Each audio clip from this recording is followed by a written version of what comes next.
పరిశుద్ధుడు ప్రేమగల పరలోకమందున మా తండ్రి, మహిమగల రాజా, మీకు ఉన్నతమైన శ్రేష్టమైన పరిశుద్ధ నామాన్ని బట్టి వందనాలు. మమ్మల్ని ప్రేమించి మరి యొక్క దినమంతట్లో మా బాధ్యతల్లో మీరు ఇచ్చిన సహాయాన్ని బట్టి వందనాలు. ఈ సాయంకాల సమయంలో నీ ప్రజలంగా మరి యొక్క పర్యాయము నీ సన్నిధిని అనుభవించిన నిమిత్తమై, నీ వాక్యమును ధ్యానించిన నిమిత్తమై సంఘంగా మమ్మను సమకూర్చిన ప్రేమను బట్టి వందనాలు. నీ ఉద్దేశంలో ఉన్న నీ ప్రజలను తీసుకొచ్చినందుకు వందనాలు. ఇంకా నీ ఉద్దేశంలో ఉన్నవారు, ఆసక్తి గలవారు,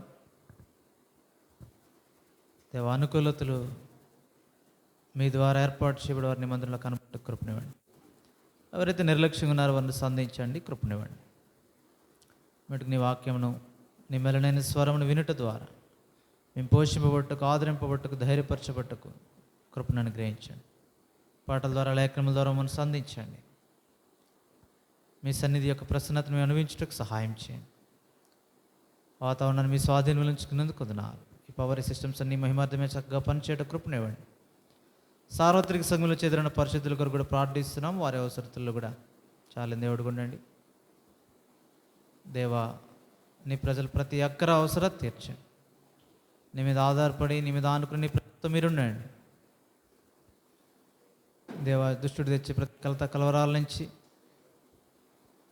మాకు నెమ్మదిని, సమాధానం అనుగ్రహించండి.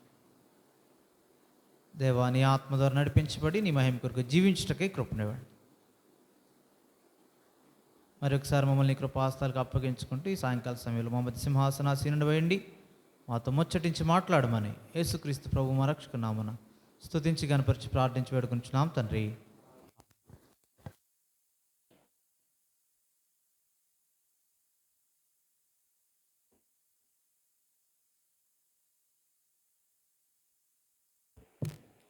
పాట సంఖ్య 489, 483 పాత పాటలు. 489, 483.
నూతన క్రియను చేయుచున్నాను. ఇదిగో నేను నూతన క్రియను చేయుచున్నాను. ఈనాడే అది మొలచును, దాని నాలో దింపారా. ఈనాడే అది మొలచును, దాని నాలో దింపారా. ఇదిగో నేను నూతన క్రియను చేయుచున్నాను. ఇదిగో నేను నూతన క్రియను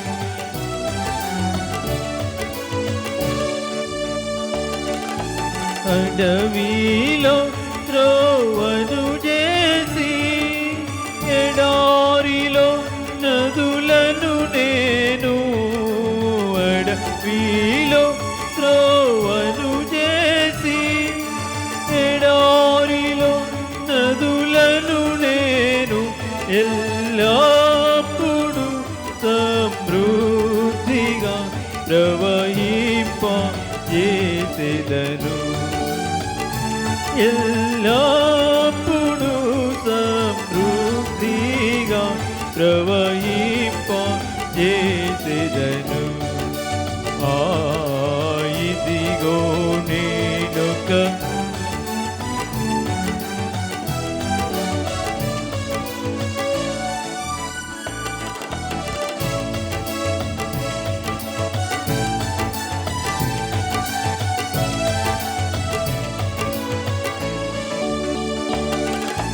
నాదు ప్రజలు రాగుటకు నేనారణ్యములో నదులు నాదు ప్రజలు రాగుటకు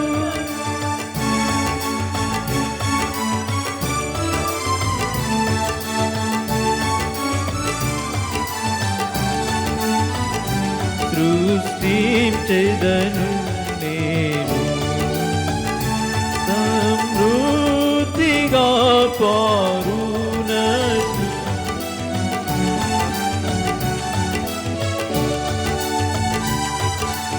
ఇదిగో నేనొక నూతన క్రియను చేయుచున్నాను.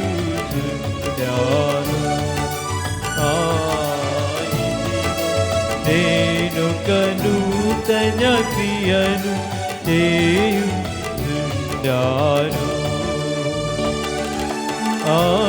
అరణ్యములో జంతువులు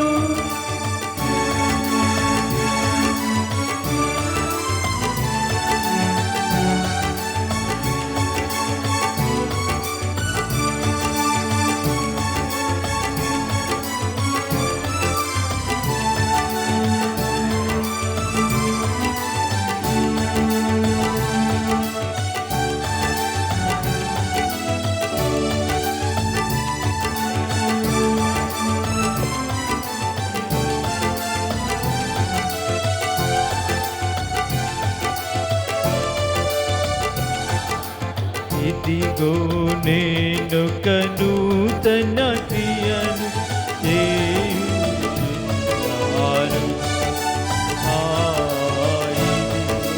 నేనొక నూతన క్రియను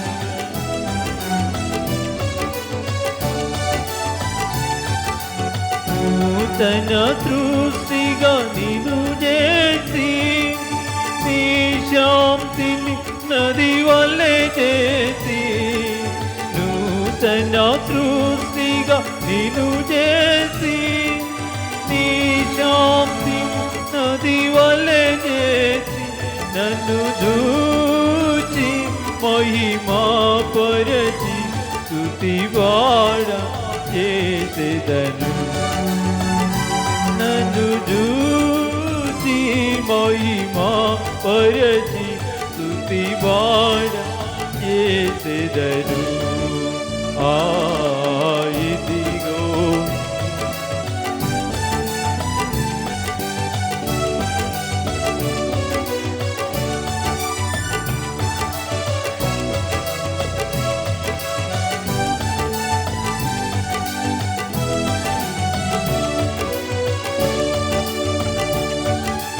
నేనే దేవుడని తెలిసి నా కార్యములను నెరవేర్చి నేనే దేవుడనని తెలిసి నా కార్యములను నెరవేర్చి ముందున్న వాటి కన్నా ఘన కార్యములను చేసి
లోకములో మన కొసగన్ కరుణా సంపన్ను రఘుమాన ప్రభునకు హల్లెలూయా.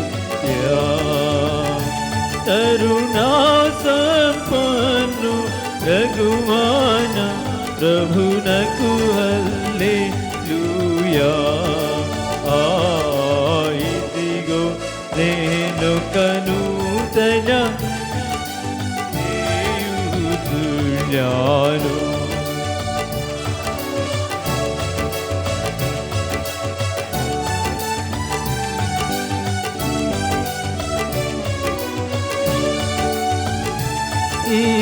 ఈనాడే అది మొలచును నాలో నింపాయా. ఈనాడే అది మొలచును దాని నాలో నింపాయా. ఇదిగో నేను కనూతన క్రియను చేయుచున్నాను. ఇదిగో నేను కనూతన చేయుచున్నాను.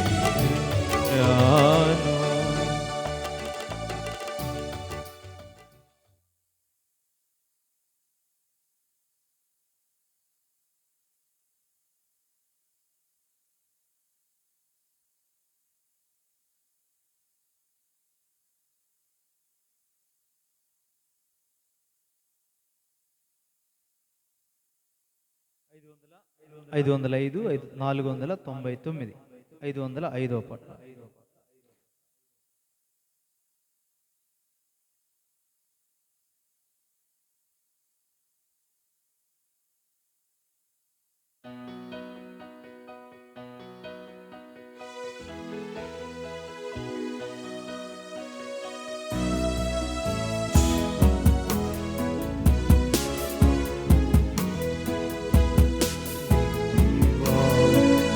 తలంపులు నాకెంతో ప్రియము, ఎంతో ప్రియము దేవా.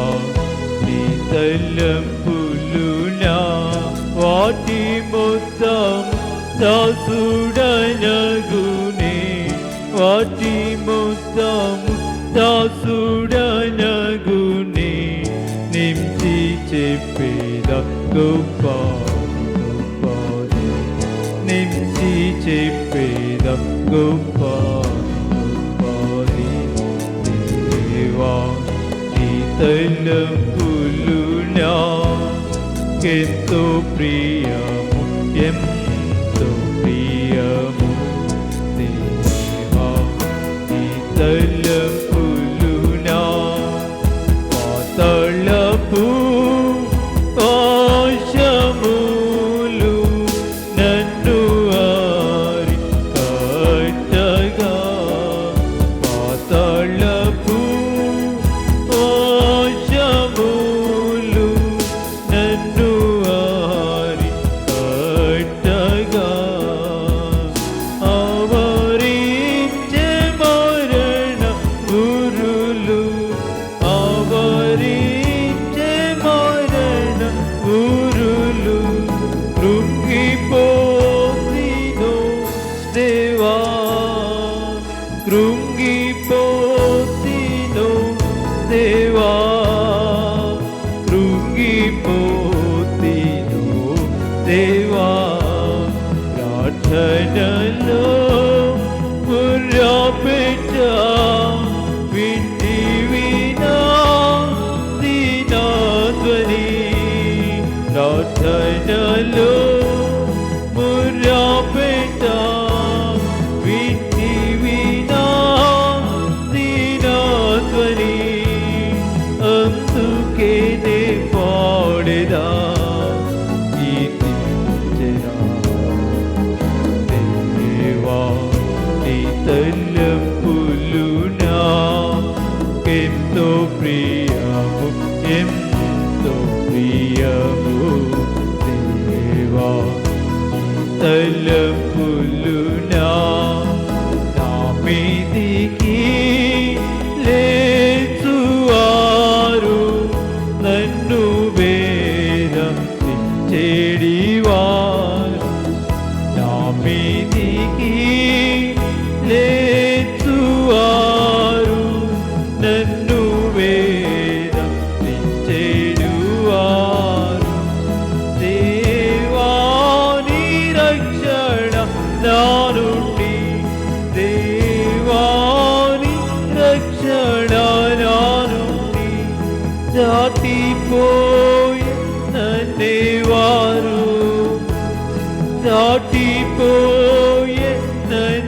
వారు దాటిపోయిననే వారు ప్రార్థనలో ముర్యాపెట్ట వింటి వినా దీనాధ్వని ప్రార్థన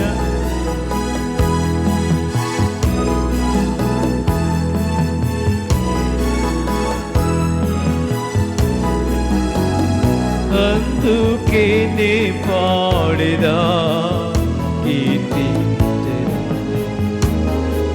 దేవా నీ తలంపులు నాకెంతో ప్రియము ఎంతో ప్రియము దేవా నీ తలంపులు నీవే నా కాపాడినంటివి కాపుదలలో కాయుంటిని నీవే నా కాపాడినంటివి కాపుదలలో కాయుంటిని పాపినయ్యుండి పాప మెరుగానంటి పాపినయ్యుండి పాప మెరుగానంటి శాపగ్రస్తుడ నైతి దేవా శాపగ్రస్తుడ నైతి దేవా శాపగ్రస్తుడ నైతి దేవా అర్థనలో ముర్యాపెట్ట వింటి వినా దీనాధ్వని ప్రార్థనలో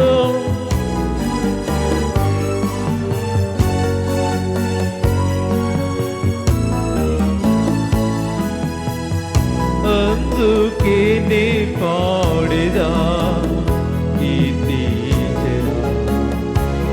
దేవా నీ తలంపులు ఎంతో ప్రియము ఎంతో ప్రియము దేవా తలంపులు వేసిన నా మూర్ఖతయును దాగియుండిన నా పాపమును వేసిన నా మూర్ఖతయును దాగియుండిన విప్పి చూపి శిక్షింప నంటివి విప్పి చూపి శిక్షింపనంటివి కక్ష్యలే నా దేవా కక్ష్యలే నా దేవా కక్ష్యలే నా దేవా అర్హతలేని వాడను సర్వము పోయిన వాడను అర్హత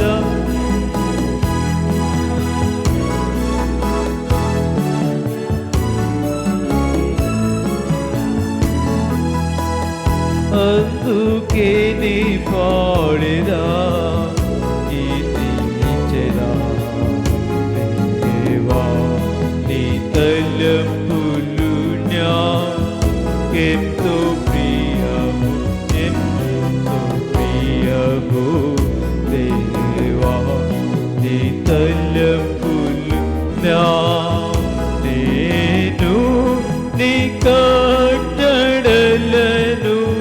నేర్చుకోను నాట్లును నేను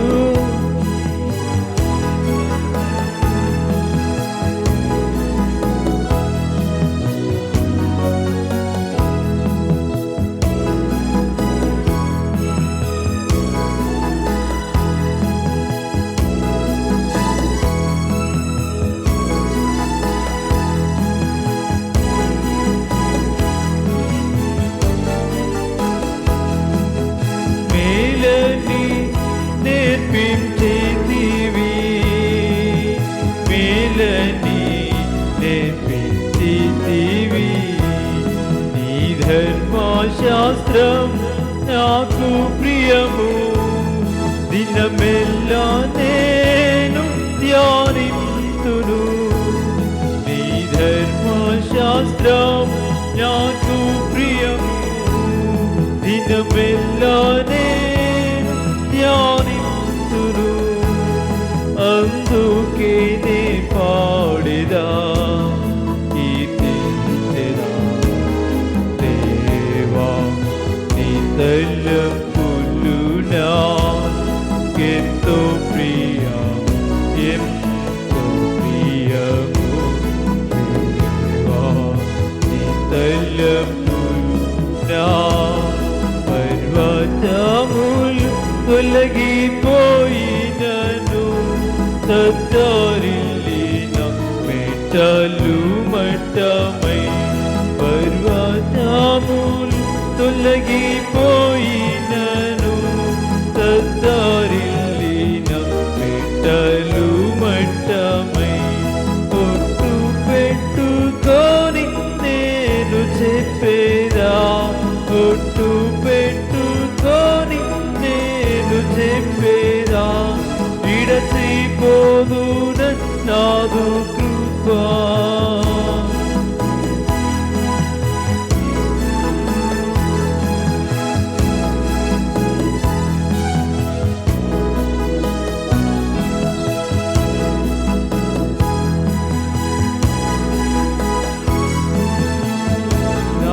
నాటగనులు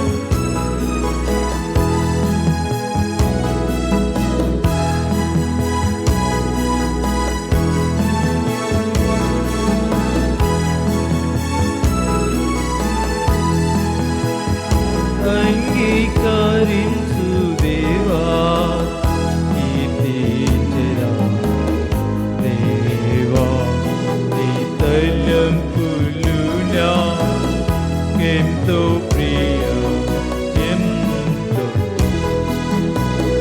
దేవా నీ తలంపులు నేను చేయునాది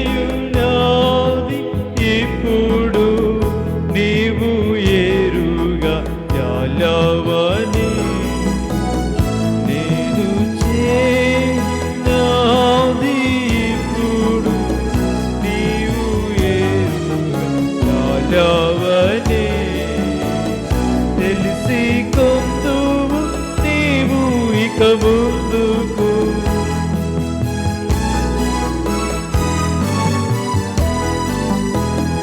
నా పరిపూర్ణ మార్గమిదే,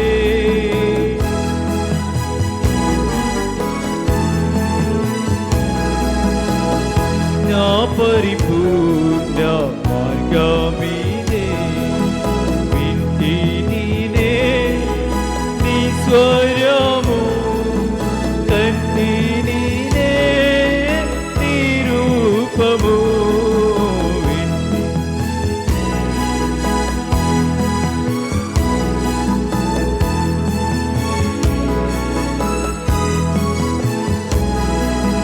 హల్లెలూయా పాడెదా, కీర్తించెదా.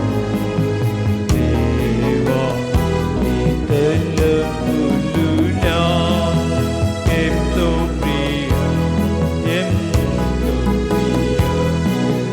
దేవా నీ తలంపులు వాటి మొత్తము దాసుడనగునే, వాటి మొత్తము దాసుడనగునే. ఎంచి చెప్పేదా గొప్ప గొప్ప, ఎంచి చెప్పేదా గొప్ప గొప్పది. దేవా నీ తలంపులు నాకెంతో ప్రియము, దేవా నీ తలంపులు నా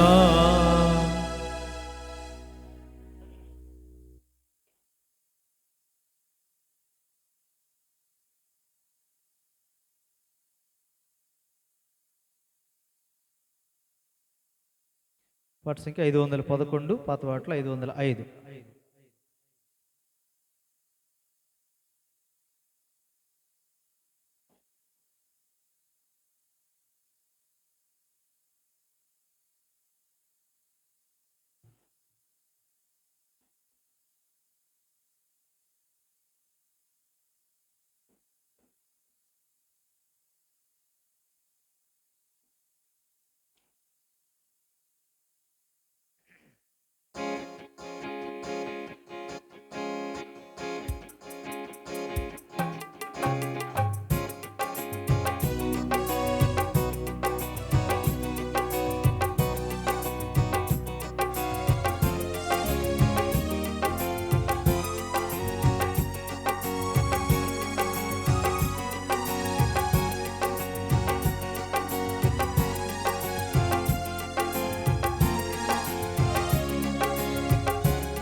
భయపడకుము ఓ చిన్నమంద, దయగాల మీ తండ్రి పిలుచుచున్నాడు. భయపడకుము ఓ చిన్నమంద, తన రాజ్యమంతా నీకియగోరి, తన రాజ్యమంతా నీకియగోరి. ఉన్నత పిలుపు నీకు నిచ్చేను, ఉన్నత పిలుపు నీకు నిచ్చేను. తన రక్తమిచ్చి నిన్ను కొన్నాడు, తన రక్తమిచ్చి నిన్ను కొన్నాడు. భయపడ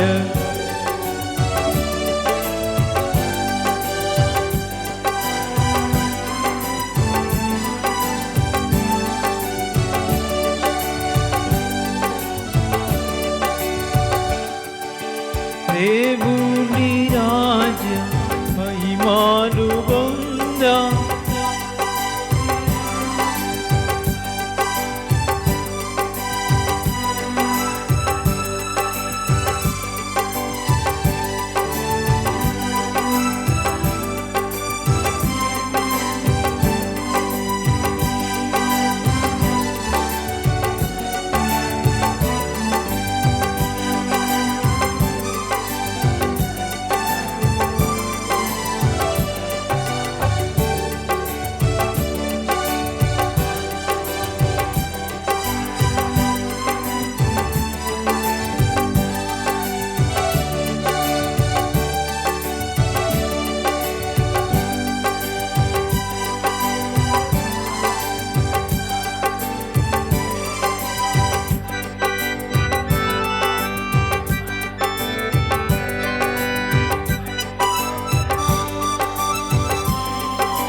పరిశుద్ధాత్మాలు నిన్ను శుద్ధి చేసి, పరిశుద్ధాత్మాలు నిన్ను శుద్ధి చేసి, పరిశుద్ధుల స్వాస్థ్యమునికియ,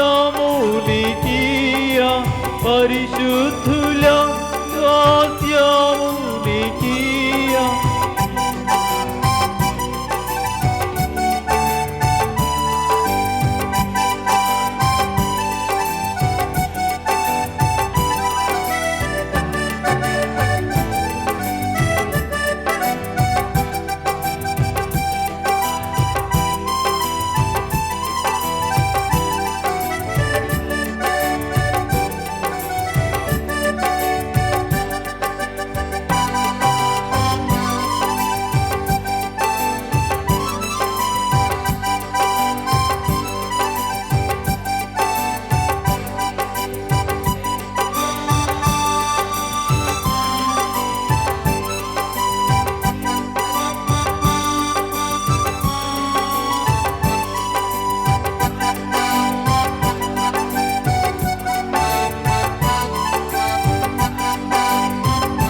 బైబిల్ పట్టణం కొరకే యెహోషువ గ్రంథం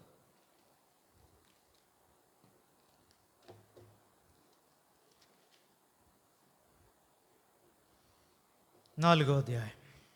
యెహోషువ గ్రంథము 4వ అధ్యాయం. జనులందరూ యొర్దానును దాటుట తుదముట్టిన తరువాత యెహోవా యెహోషువతో ఇలాగు సెలవిచ్చెను.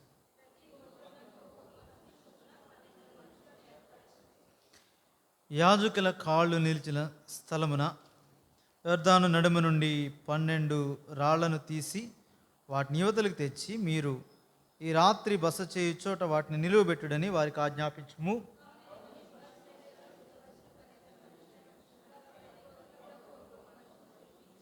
వారితో ఇట్లనెను, యొర్దాను నడుమనున్న మీ దేవుడైన యెహోవా మందసం ఎదుట దాటిపోయి ఇశ్రాయేలీయుల గోత్రముల లెక్క చొప్పున ప్రతివాడును ఒక్కొక్క రాతిని తన భుజం మీద పెట్టుకుని తేవలను.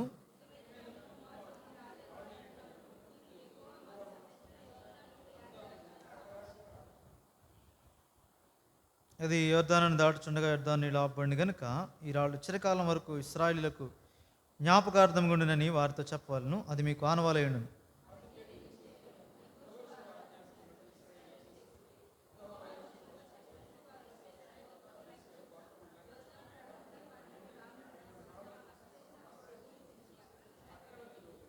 అప్పుడు యెహోషువ నిబంధన మందసమును యాజకుల కాళ్ళు యొర్దాను నడుమ నిలిచిన చోట 12 రాళ్లను నిలువబెట్టించెను. నేటి వరకు అవి అక్కడ ఉన్నవి.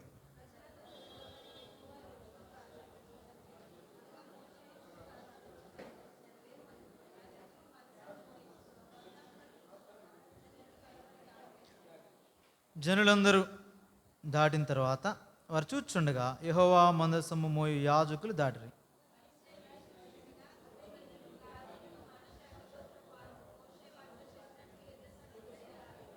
సేనలో ఇంచుమించు 40,000 మంది యుద్ధ సన్నద్ధులే యుద్ధం చేయుటకు యెహోవా సన్నిధిని యెరికో మైదానములకు దాటి వచ్చిరి.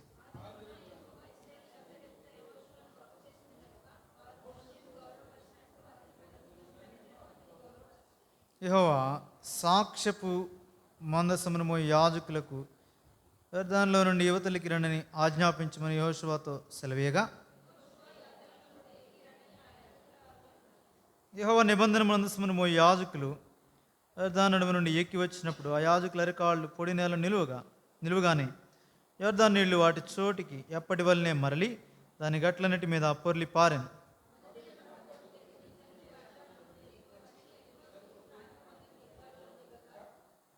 వారు యొర్దానులో నుండి తెచ్చిన 12 రాళ్లను యెహోషువ గిల్గాల్లో నిలవబెట్టించి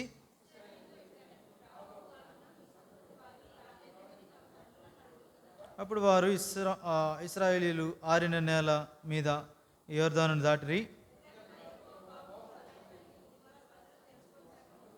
మీరు ఎల్లప్పుడూ మీ దేవుడైన యెహోవాను భయభక్తులు నిలుపుటకును మేము దాటి వరకు మీ దేవుడైన యెహోవా తానే మా ఎదుట ఎర్ర సముద్రమును ఎండ చేసినట్లు మీరు దాటి వరకు మీ ఎదుట యొర్దాను నీళ్ళని ఎండ చేసినని చెప్పి ఈ సంగతి వారికి తెలియపరచవాలని ప్రభు సహాయం కొరకే ప్రార్థన చేద్దాం. ప్రేమ కలిగిన తండ్రి, మరొకసారి వందనాలు. నీ కృప చొప్పున మమ్మల్ని జ్ఞాపకం చేసుకుని మరొక పర్యాయం నీ వాక్యం ధ్యానించిన నిమిత్తమైన నీ సన్నిధిలోనికి మమ్మల్ని సమకూర్చుని ప్రేమను బట్టి వందనాలు.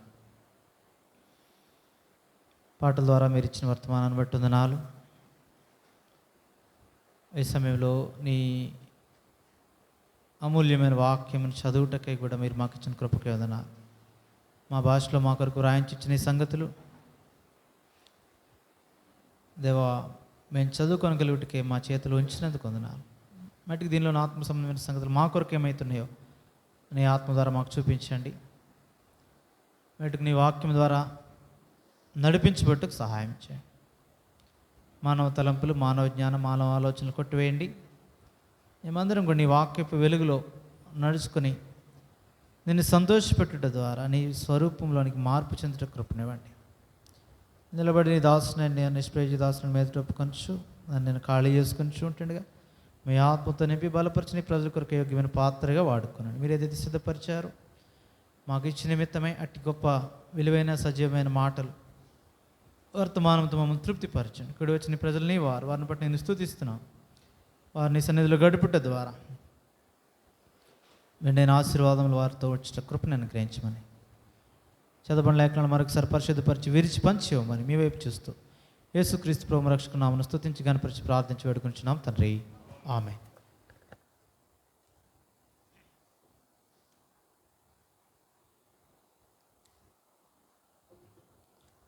ఇశ్రాయేలీయులు ఎలాగూ ఈ యొర్దానును దాటుచున్నారో మనం ధ్యానిస్తున్నాం. యెహోషువ విషయమై దేవుడు చేసిన వాగ్దానములు, ఇప్పుడు దేవుడు యెహోషువాని ధైర్యపరిచిన క్రమము, ఇప్పుడు ఇశ్రాయేలీయుల ఎదుట యెహోషువాని గొప్ప చేయుట, నాయకుడిగా స్థిరపరచుట, ఇప్పుడు మనం ఇక్కడ యొర్దాను దాటుట ద్వారా మనం గమనిస్తున్నాం. ఆల్రెడీ మనం 3వ అధ్యాయం ధ్యానించినప్పుడు ప్రభు ఆ సంగతులు జ్ఞాపకం చేస్తూ వచ్చినాడు. అయితే ప్రాముఖ్యమైన సంగతులు ఇవి. దేవుని ప్రజలకు వారు వాగ్దానం చేయబడిన స్థలంలోనికి వారు వెళ్ళి నిమిత్తమై ఎటువంటి పరిస్థితులు కూడా దేవుడు వారిని తీసుకుని వెళ్తున్నాడు అనేది చాలా ప్రాముఖ్యం. అటువంటి పరిస్థితులు కూడా మనం వెళ్తేనే తప్ప ఆ స్వాస్థ్యంలో మనం ఉండలేం. అదే ఇక్కడ జ్ఞాపకం చేస్తున్నాడు.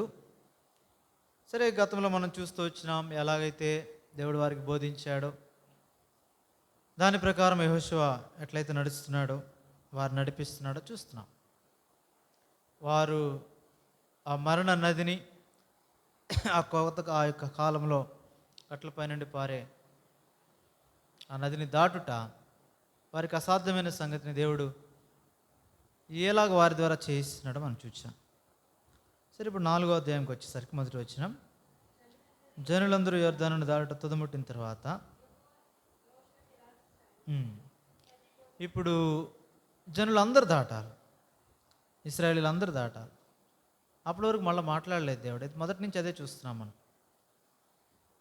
దేవుడు తన ప్రజల పక్షాన్ని అబ్రహాము మొదలుకొని చూస్తున్నాం. దాదాపుగా మొదట ఒక పని చెప్తున్నాడు, అది సంపూర్తి అయ్యే వరకు దేవుడు మళ్ళీ మాట్లాడటం కనబడదు. ఆ పని సంపూర్తి అయ్యాక మాట్లాడుతున్నాడు. కొన్ని పరిస్థితుల్లో అది సంపూర్తి అగ్నిమిత్తమై తప్పుడు మార్గాలు తీసుకుంటే సరైన మార్గంలో నడిపించడానికి మాట్లాడుతున్నాడు. మరలా దాన్ని తన చిత్తంలోనికి దేవుడు మొదట చెప్పిన మాటను నెరవేర్చే వరకు కూడా దేవుడు మాట్లాడుట మనం చూడం. అది సంపూర్తి చేసాక దేవుడు మాట్లాడుతున్నాడు. క్రమం తప్పితే సరియడానికి మాట్లాడుతున్నాడు. చెప్పిన తర్వాత సరయ్యే వరకు మళ్ళీ మాట్లాడు. ఇక్కడ కూడా అంతే. చెప్పినట్లుగా జనులందరూ ముందు దాటమన్నాడు. విశ్వాసంతో వారు దాటే వరకు కూడా మళ్ళీ మాట్లాడలే. ఇక్కడ కనబడుతుంది, జనులందరూ యోర్దాను దాటు తుదముట్టిన తరువాత అప్పుడు యెహోవా యెహోషువతో మాట్లాడుతున్నాడు. ఏమన్నాడు? ప్రతి గోత్రునికి ఒక్కొక్క మనిషిని చొప్పున ఆ 12 మందిని ఏర్పరచమన్నాడు. ఇప్పుడు దేవుని ఏర్పాటు చెప్తున్నాడు. ఎప్పుడు దేవుని ఏర్పాటు ఇలాగే ఉంది. వారి పక్షాన సంపూర్ణంగా వారిని ఎంపిక చేస్తున్నాడు. ఇశ్రాయేలీయులందరినీ ఏ గోత్రాన్ని విడిచిపెట్టట్లే, గోత్రానికి ఒక్కటి చొప్పున. కాబట్టి అదే మోషే విషయంలో కూడా అదే జరిగింది. మోషే నడిపించినప్పుడు కూడా అదే క్రమం, ఇక్కడ కూడా అదే క్రమం. 3వ వచనంలో యాజకుల కాళ్ళు నిలిచిన స్థలమున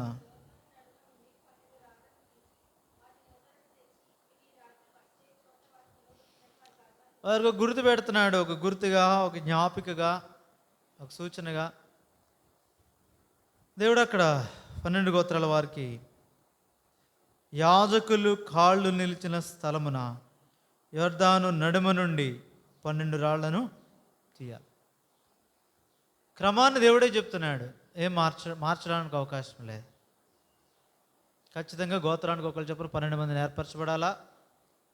వారు వెళ్ళి రాళ్ళని తీసుకురావాలి. అలా అంటే వాళ్ళ భుజం మీద మోసుకొచ్చే అంత పెద్ద రాళ్ళు. అది కూడా ఎక్కడి నుంచి తేవాలా? యొర్దాను నడుము నుండి తేవాలి. అది కూడా ఎక్కడ? యాజకులు పాలు పెట్టిన చోట. ప్రతిదీ స్పష్టంగా జ్ఞాపకం చేస్తున్నాడు. ఏ ఒక్క మాటను తీసివేయట్లేదు. ఎందుకంటే దేవుడు వారికి అట్లా ఆజ్ఞ ఇచ్చాడు. ఎవరికి? యాజకులకి. మందస్సమును మోయు యాజకులకి వాళ్ళ మొత్తం అందరు దాటి వెళ్ళే వరకు అక్కడే ఉండాలి. వాళ్ళు ఎంత దూరం? దాదాపు 1 కిలోమీటర్ ముందు వెళ్తారు. వెళ్ళిన తర్వాత మధ్యలోకి లాగిపోవాలా.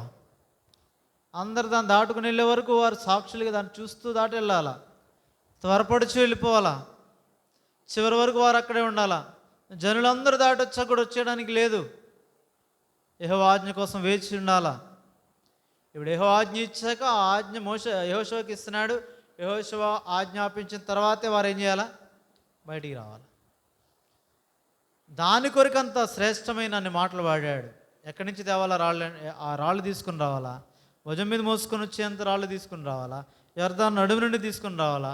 అవి కూడా యాజకులు కాళ్ళు ఎక్కడైతున్నాయో ఆ నిలిచిన స్థలం. 4వ వచనం.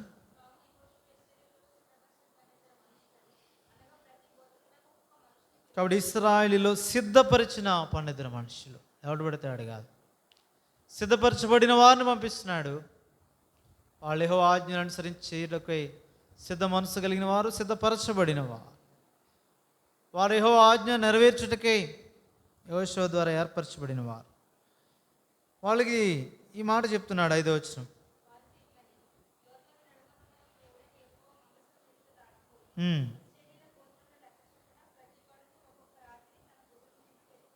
తేవాలి. ఇక మీదట మీ కుమారులు ఈ రాళ్ళు ఎందుకని అడిగినప్పుడు మీరు ఒక జ్ఞాపకార్థం, ఒక ఆనవాలు. ఈ రాళ్ళు ఎందుకు? జ్ఞాపకార్థం, ఒక చిహ్నం. ఎల్లప్పుడూ జ్ఞాపకం చేస్తున్నాడు. ఎల్లప్పుడూ పాత నిబంధనలు కూడా రాత్రిని నిలిపి వారు ఎట్లా ఒక జ్ఞాపకార్థంగా ఉంచారు. అబ్రహాము కానీ, యాకోబు కానీ సందర్భాలు మనం చూస్తాం. సమూయేలు గ్రంథంలో సమూయేలు కానీ ఒక రాత్రి నిలిపి దానికి ఏం పేరు పెట్టాడు? సహాయపురాయని ఎబెనేజర్ అని పెట్టినట్టున్నాడు కదా. 4వ అధ్యాయంలో అక్కడ ఉంటుంది అన్నమాట. ఇస్బాకి 2 పట్టణాల మధ్య ఉంచాడు. సమూయేలు మొదటి గ్రంథం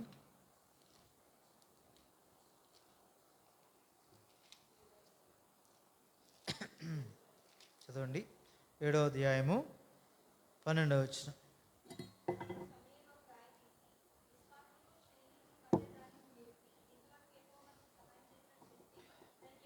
ఎబెనేజర్ అని పేరు పెట్టాడు. ఇలా చాలా సందర్భాలు మనం చూస్తాం. రాయి నిలిపి నూనె వేశాడు. ఎవరు? యాకోబు. 28వ అధ్యాయం ఆదికాండంలో నిశ్చయముగా ఈ స్థలం అని దేవుడు ఉన్నాడని ఆ స్థలానికి బేతేలు అని పేరు పెట్టాడు. ఇది ఒక సైన్, ఇది ఒక ఆనవాలు, జ్ఞాపకార్థం. అది దైవక్రమం. అది ఇదే రాయి క్రొత్త నిబంధనలో నిన్ను నన్ను ఒక సూచనగా పెడుతున్నాడు. ఇప్పుడు లోకానికి మీరు సూచనలు, మహత్కార్యాలు. దేవుని పిల్లలు. పాత నిబంధనలో యెషయా గ్రంథంలో అంటాడు ఆ మాట, ఇదిగో నీవు నాకు ఇచ్చిన పిల్లలు. ఈ పిల్లలు నువ్వు నాకు ఇచ్చావు, వీరు ఇశ్రాయేలీయుల ఎదుట సూచనలుగా మహత్కార్యాలు. యెషయా గ్రంథం 8వ అధ్యాయం 5, 6, 8 అనుకుంటే కదా, 8వ అధ్యాయంలో ఆ సంగతులు ఉంటాయి. సరే, ఇప్పుడు దేనికి సాదృశ్యం అంటే అది యెషయా అక్కడ పలికాడు, కానీ యథార్థంగా ప్రభువైన యేసుక్రీస్తుని గురించి, అది యేసుక్రీస్తు ద్వారా తండ్రికి కుమారులుగా చేయబడిన నీవు నేను లోకానికి ఎలా ఉన్నాం? సూచనలు మహత్కారాలు. ఎవరు ఎదుట? సంఘం ఎదుట. వారెవరు ఎదుట? ఇశ్రాయేలీయుల ఎదుట. నీవు నేను సంఘం ఎదుట మనం అందరం కూడా లోకానికి సూచనలు మహత్కార్యాలు. మనల్ని అట్లా సజీవమైన రాళ్లుగా ఉంచాడు క్రొత్త నిబంధనలో. కేవలం పరిసంబంధమైన నూతన యెరూషలేములో ఒక రాయిగా ఉండటం మాత్రమే కాదు, భూమి మీద కూడా ఈ రాతిని బట్టి ఈ రాయి అనగా ఈ సజీవమైన రాయి అయిన నిన్ను నన్ను ఒక సూచన గురించాడు. మన ముందు సూచనలు ఉన్నాయి, రాళ్ళు దాటుకుని వస్తున్నాం మనం. పితరులు ఉన్నారు, అపొస్తలులు ఉన్నారు, మూలరాయి అని ప్రభువైన యేసుక్రీస్తున్నాడు, ఆయన చెంతకు చేర్చబడిన అపొస్తలులు ఉన్నారు. వారి తర్వాత క్రమంలో అనేక మంది పెద్దలు ఉన్నారు, పరిశుద్ధులు లేదంటే మిషనరీలు ఉన్నారు, దైవజనులు ఉన్నారు, ఈ తరంలో ఉన్నారు. వారి వల్ల నిన్ను నన్ను కూడా పెట్టాడు. అందుకే 12వ అధ్యాయం హెబ్రీ పత్రికలో ఎంత గొప్ప సాక్షి సమూహము మేఘం వల్లే మనలను ఆవరించి, వారి సూచనలు నీకు నాకు ఒక వారి వైపు చూచి వారి ప్రవర్తన ఫలమును అనుసరించి నడుచుకున్న నిమిత్తమే, వారి విశ్వాసంలో అడుగుపెట్టి నడుచుకున్న నిమిత్తమే అడుగుజాడల నుంచి వెళ్ళారు వారు. అది జ్ఞాపకం చేస్తుంది. వారినే కాదు, వారిని చూసి నడుచుకోవడానికి వారిని ఉంచారు, నిన్ను నన్ను ఉంచాడు. ఇప్పుడు తర్వాత తరం వారికి, వాళ్ళని చూసి మనం నడుచుకొని సంతోషించి ఆగిపోవడం కాదు, మన తర్వాత తరం వారికి, మన తర్వాత వచ్చే తరం వారికి నీవు నేను ఆనవాలుగా జ్ఞాపకార్థంగా పెట్టాడు. వాక్యమే కాదు, సజీవమైన వాక్యం ద్వారా జన్మించిన నిన్ను నన్ను కూడా, సత్యవాక్యం చేత కనబడి నిన్ను నన్ను కూడా తన సంకల్పం చొప్పున ఈ భూమి మీద పెట్టగల ఉద్దేశం ఏమంటే ఆ జ్ఞాపకార్థముగా, ఆ ఆనవాలుగా. అదే అక్కడ చెప్తున్నాడు కదా, చూడండి. తర్వాత ఎందుకని అడిగితే, రాళ్ళు ఎందుకని అడిగితే ఇప్పుడు ఏం చెప్పాలి? వారు 6వ వచనం, మీరు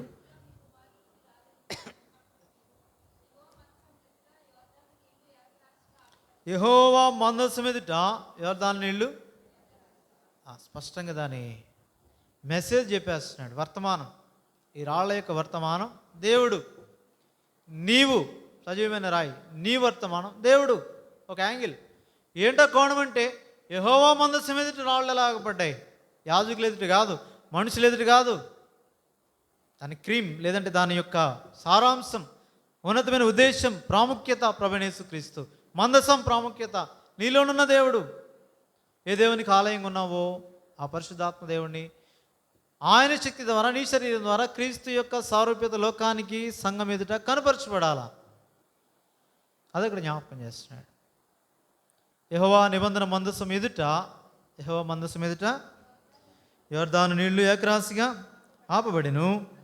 అది యోర్దాను దాటుచుండగా ఆపబడిను గనుక ఇశ్రాయేలులకు జ్ఞాపకార్థంగా ఉండునని, కాబట్టి అది వారికి ఏంటి? ఆనవాళ్ళు. అది పెట్టారు అక్కడ. వాళ్ళ చోటు ఆ బస్ చేసే చోటుకు తీసుకెళ్ళి అక్కడ పెట్టాలి. వారు చిన్న చిన్న రాళ్ళు కాదు, బుధం మీద మోసుకొని పోయే. ఆ దినాల్లో పెద్ద వారి ఉన్నత దేహులు వారి లెవెల్కి తగినట్టుగా పరిమాణం తీసుకుని వెళ్ళి భుజం మీద మోసుకొని వెళ్ళి అక్కడ పెట్టాలి. ఒక్కొక్క గోత్రానికి ఒక్కొక్కటి సిద్ధపరచబడిన ఆ యొక్క గోత్రికులు వాళ్ళు పెట్టి ఆ రీతిగా దాన్ని అమర్చుట ద్వారా అది వారికి జ్ఞాపకార్థంగా వారి దేవుని గురించి ఆనవాళ్ళది. తర్వాత చదవండి. అందుకే దీన్ని చేయవలను. ఎందుకు మాట్లాడాడు? అందుకే దీన్ని చేయాలి. జ్ఞాపకార్థమే ఆనవాలే, కానీ ఎందుకు కాదు? ఎందుకు మాట్లాడాడు? అక్కడ మీరు గుడి కట్టి ఆ రాళ్లను పూజించడానికి కాదు, జ్ఞాపకార్థమే ఆనవాలే. రాళ్ళకు గుడి కట్టి రాళ్ళను పూజించడానికి కాదు. ఇత్తడి సర్పం ఎందుకు? ఆనవాళ్ళు జ్ఞాపకార్థం అంతే, వారు ఉంచింది దీని చొప్పున, కానీ దాన్ని పూజించడానికి కాదు. అందుకే ఈ మాటలు వాడుతున్నాడు దేవుడు స్పష్టంగా. అందుకే దీన్ని జ్ఞాపకార్థంగా ఆనవాలుగా నీ దేవుడిని గురించిన ఒక కోణం ఇది. ఆయన చేసిన అద్భుతాల్లో ఒకటిది. అక్కడ చేశాడు, ఎర్ర సముద్రం దాటించాడు, అక్కడేం పెట్టలేదు. ఇక్కడ చెప్తున్నాడు. చాలా ప్రాముఖ్యమైన సంగతి ఇది. ఈ సజీవమైన రాయి వంటి నిన్ను దేవుడు ఏర్పరచుకొని, ఆ సజీవమైన రాయకు ప్రభు యొద్దకు వచ్చిన వాడమైన నిన్ను సజీవరాయిగా చేశాడు. 4-5 వచనాల యొక్క సారాంశం అది. పేతురు రాసిన మొదటి పత్రిక 2వ అధ్యాయంలో. ఆయన దగ్గరికి వచ్చావు కాబట్టి నీ సజీవుడు అయ్యావు. ఎందుకంటే ఆయన సజీవుడు, మనుషుల చేత విసర్జింపబడిన, దేవుని దృష్టికి ఏర్పరచబడిన వాడు, అమూల్యమైన వాడు, సజీవమైన వాడు. 4వ వచనం, పేతురు రాసిన మొదటి పత్రిక 2వ అధ్యాయం 4వ వచనం. ఆ సజీవమైన రాయి దగ్గరకు నీవు వచ్చావు కాబట్టి నీవేమయ్యావు? మీరును సజీవమైన రాడు. ఆయన దగ్గర లేకపోతే, ఆయన నుండి జీవం తీసుకుపోతే నీవు సజీవమైన రాయివి కాదు. నీలో ఏమి లేదు, ఆయనలో ఉంది. వీరిలో ఏమి లేదు. ఎక్కడ ఉంది ఇప్పుడు? మందసంలో ఉంది. ఆ మాట చెప్తారనుకున్నాను, మీరు ఫాలో అవ్వట్లేదు. ఇశ్రాయేలీలో ఏమి లేదు, మందసము ఎదుట యొర్దాను నీళ్ళు ఏకరసగా నిలబడ్డాయి. వాళ్ళు ఏమి లేదు, ఆ రాళ్ళు ఏమీ లేదు. ఆయనలో మందసంలో ఉంది. అందుకే ఆ రాళ్ళు ఎక్కడి నుంచి తేవాలా? యొర్దాను నడుమ యాజకులు, మందసాన్ని మోసే యాజకుల కాళ్ళు నిలిచి ఉన్న స్థలం నుండి తేవాలా. నీకు నాకు అది చాలా ప్రాముఖ్యమైన సంగతి. అక్కడ నుండి తీసుకోవాలి జీవం, అక్కడ నుండి చూపించాలి లోకానికి. తర్వాత తేలేవు. ఎందుకంటే బయటికి రాగానే మళ్ళా ఆ నది గట్ల మీద నుండి పారుతుంది. కాబట్టి స్పష్టంగా నాకు ఒక సమయం ఇచ్చాడు.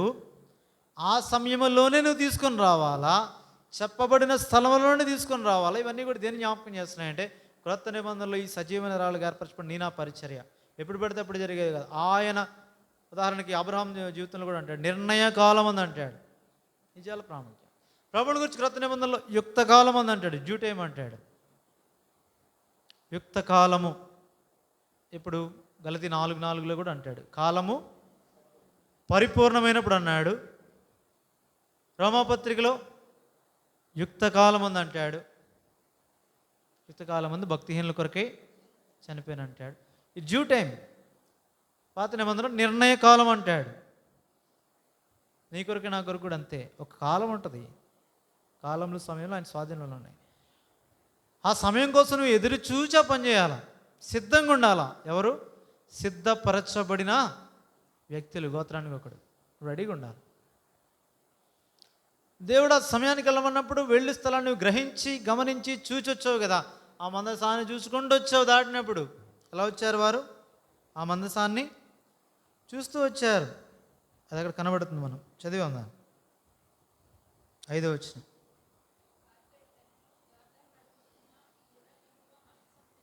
ఎదుట దాటిపోయి. కాబట్టి దానిలో నుండి, అక్కడి నుండి తేవాలా. ఆ సమయం కొరకు నేను వేచి ఉండి, ఆ ఏ రాయి దాన్ని తీసుకుని వచ్చి నీ ఎక్కడ పెట్టాలో అక్కడ పెట్టి ఒక ఆనవాలుగా నిన్ను నన్ను ఉంచాడు ఆ స్థానంలో.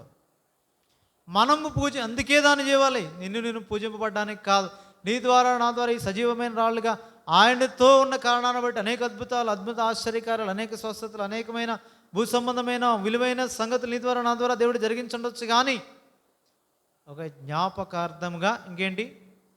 ఆనవాలంతే. మార్కు సువార్త 11 వచనంలో అదే అంటాడు, వారి వెంట వెళ్ళి వచ్చాయి, వెను వెంట జరుగుతూ వచ్చిన సూచక్రియలను బట్టి వాక్యము స్థిరపరచబడింది. వారు పూజింపబడ్డానికి కాదు, అది వాక్యం స్థిరపరచబడాలా. మందసం చూపించాలా. మందసంలో ఉండేది ఏంటి? వాక్యమే. ఆ యొక్క 2 రాతి పలకలు ఉన్నాయి, దాని మీద ఏముంది? దేవుని వాక్యం ఉంది. చిగురించిన అహరోను కర్ర, ఆయన పునరుద్ధాన శక్తిని గురించి మాట్లాడుతున్నాడు. మన్నాగల బంగారు పాత్ర, దేవుని వాక్యాన్ని గురించి మాట్లాడుతున్నాడు. శరీరధారికి వచ్చిన ప్రభువైన యేసుక్రీస్తు. జీవహారం నేనే అని చెప్తాడు ఇక్కడ. ఆ మన్నా భుజించిన మేము పితరులు చనిపోయారు, కానీ నన్ను తిని త్రాగేవాడు మరలా, వాటిని గురించి మాట్లాడుతున్నాడు. మంచిది, నేను వాడిని లేపుతున్నాను. ఈ వాక్యమైన దేవుని యొక్క వాక్యంలో నుండి వచ్చే జీవవాక్యమును గురించి అహరోను చిగురించిన కర్ర, రాయబడిన వాక్యం, హృదయంలో రాయబడిన మా నిబంధన వాక్యాన్ని గురించి హెబ్రీ పత్రికలు అంటాడు, మీ మనసులో నా ధర్మవిధులు ఉంచుతానంటాడు. ఇప్పుడు శరీరధారికి వచ్చిన ప్రభువైన యేసుక్రీస్తు మన్నాగల బంగారు పాత్ర వాటిని చూపిస్తున్నాడు. ఆ మందసాన్ని చూపించబడుతుంది. నీవు నేను వాటిని చూపించబద్దులమై ఉన్నా. అంతేగాని మన ఘనత కాదు, మనం హెచ్చింపబడ్డం కాదు, మనం గణపరచబడ్డం కాదు. నేను తగ్గవలసినది, ఆయన హెచ్చవలసింది, అంతే. పెండ్లి కుమారుని స్నేహితుడు పలికాడు ఆ మాట. బాప్తిస్మిచ్చి యోహాన్, ఆయన హెచ్చవలసింది నేను తగ్గాలంతే. ఆయన చూపించాలా, ఆయన మహింపరచబడాలి, నేను కాదు. అది సజీవమైన రాయి అక్కడ చూపించేది. ఇందుకే దాన్ని చేయాలి కానీ రాళ్ళని పూజించడానికి కాదు.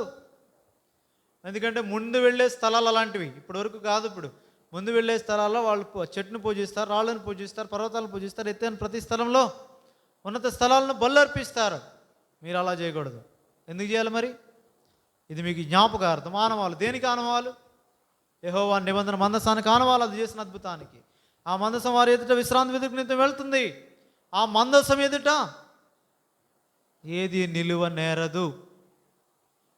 ఆ మందసమును పట్టుకుని దేవుని వాక్య ప్రకారం నడుచుకున్న యెహోషువ ఎదుట ఎవడు నిలువనేరడు. మొదటి అధ్యాయం చెప్పాడు, నీవు బ్రతుకు దినంలో నే మనుషుని ఎదుట నిలవలేకుండా. అది ఆ సజీవమైన రాయన నీ ఎదుట నా ఎదుట దేవుడు చెప్పిన వాగ్దానం.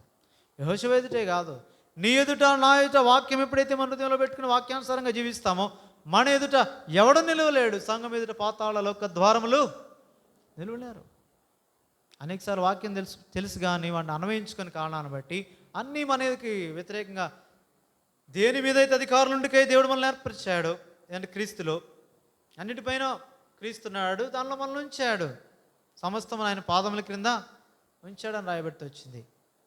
8వ కీర్తనలు అంటాడు, హెబ్రీ పత్రిక 2వ అధ్యాయంలో మాట్లాడతాడు, ఎఫెసీ పత్రిక 1వ అధ్యాయం చివరి వచనాలు అంటాడు, ఆ బలాత్సయం చేత క్రీస్తును మృతుల్లో నుండి లేపి సమస్తమైన ఆధిపత్యం కంటే, అధికారం కంటే, శక్తి కంటే, ప్రభుత్వం కంటే ఈ యుగమునందు మాత్రమే కాక రాబో యుగమునందును పేరు పొందిన ప్రతి నామమును ఎంతో హెచ్చించాడు. సమస్తమును ఆయన పాదముల కింద ఉంచాడు. ఆయన పాదముల కింద ఉంచినప్పుడు సంఘంలో ఉన్న నీకు నాకు క్రిందే ఉన్నాయన్నీ. వాటిని మనం ఏలాలా. ఆదాములో ఆ ఏలికను కోల్పోయాం. వీటిని ఏలుడి అని చెప్పాడు. ఫలించి విస్తరించి భూమిని నిందించి దాన్ని లోపరుచుకోండి, ఏలండి. సముద్ర పక్షులను, ఆకాశ సముద్రపు జీవులను, ఆకాశ పక్షులను ఏలమని దేవుడు చెప్తే ఆదాము చేసిన పాపాన్ని బట్టి వాటిని కోల్పోయాం. అయితే ప్రభువైన యేసుక్రీస్తులో మరలా వాటికంటే అధికమైన దాన్ని సంపాదించుకున్నాం. అయితే వాటిని ఏలేదాని బదులుగా వాటి చేత ఏలబడుతున్నాం. కారణం ఏంటంటే దేవుని వాక్యం మనలో లేని కారణాన్ని బట్టి. మందసం ఎదుటి ఏది నిలవలేదు. ఆ మందసంగా చేశాడు నిన్ను నన్ను. ఆ పెట్టే, ఆ గుడారము, ఆ మందసం దిగొచ్చాడు. సాక్ష్యపు మందసం అది దిగొచ్చాడు. ఆయన ఒక గుడారమును అమర్చుకొని మందసంగా చేయబడ్డాడు. ఆ పెట్టెలోనికి ఆయన జీవముగా ఆ వాక్యము ఒక శరీరాన్ని ధరించుకుంది. యోహాను సువార్త 1వ అధ్యాయంలో ఏమంటాడు? 14వ వచనంలో ఆ వాక్యము శరీరధారి, శరీరాన్ని ధరించుకొని వచ్చాడు. ఒక గుడారం అమర్చామంటాడు హెబ్రీ పత్రికలో. ఒక పెట్టెలోకి వచ్చాడు ఆ వాక్యం. ఆ వాక్యం ఒక పెట్టెను పైనట్టుకుని వచ్చాడు మనకు కనబడడానికి. ఆ వాక్యం కనబడేవాడు కాదు, వాక్యం వినబడతాడు కానీ కనబడ్డు. మనకు కనబరుచుకుని మిత్తమే ఒక శరీరాన్ని, ఒక పెట్టెను ధరించుకున్నాడు. అదే మందసం. తుమ్మకర్రతో చేయబడ్డాడు. మానవ స్వభావానికి సాదృశ్యం తుమ్మకర్ర, కానీ మానవుడు కాదు ఆయన. అంటే మానవ పాపపు సంబంధమైన సంగతులలో సంబంధం లేనివాడు ఆయన. అందుకే లోపల వెలుపల బంగారంతో పోతుపోయబడింది. నీ కొరకే నా కొరకు వచ్చాడు. అదే అక్కడ జ్ఞాపకం చేస్తుంది. అదే మందసంగా నిన్ను చేయ నిమిత్తమై ఆ వాక్యమునకు నేను ఆలయంగా చేశాడు. ఆ వాక్యానికి ఏమన్నాడు? ఇది నాలో పరిశుద్ధాత్మ అన్నాడు. ఆయన వెళ్ళిన తర్వాత మీలో ఉన్న పరిశుద్ధాత్మకు మీరు ఆలయం. ఇప్పుడు మీ వాక్యాన్ని మీలో ఉంచుకున్నంత కాలం, వాక్యానికి లోబడినంత కాలం మీలో వాక్యం అంటాడు. ఆ వాక్యం ఉన్నంతకాలం ఎదుట ఎవడు నిలవలేడు. అదే అక్కడ చెప్పబడే సాదృశ్యం. అక్కడ మీరు సజీవమైన రాయి, మీరు ఆనవాలే, మీరు జ్ఞాపకమే, కానీ మీ ఎదుట ఎవడు నిలవలేడు. ఎప్పటి వరకు? వాక్యములో మీలో వాక్యము నిలిచి ఉన్నంత కాలం ఎవడు మిమ్మల్ని ఏం చేయలేడు. అదక్కడ నీకు నాకు ఒక జ్ఞాపకార్థ ఆనవాలుగా ఇవ్వబడిన సూచన. తర్వాత చదవండి 8వ వచనం. యెహోషువ ఆజ్ఞాపించినట్లు ఇశ్రాయేలీయులు చేసిరి.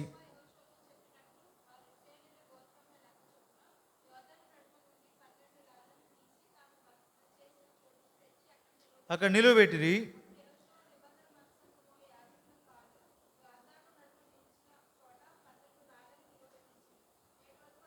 అక్కడో 12 పెట్టాడు మధ్యలో 12 రాళ్ళు.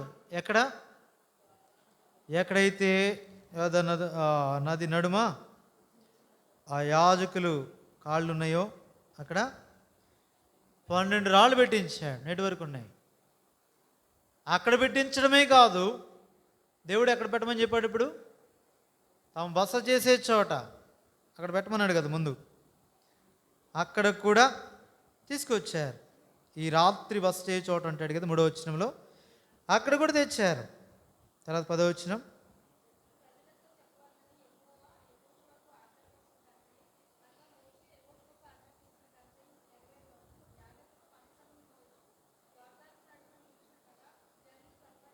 స్పష్టంగా మోషేను మళ్ళీ తెచ్చాడు ఇక్కడికి.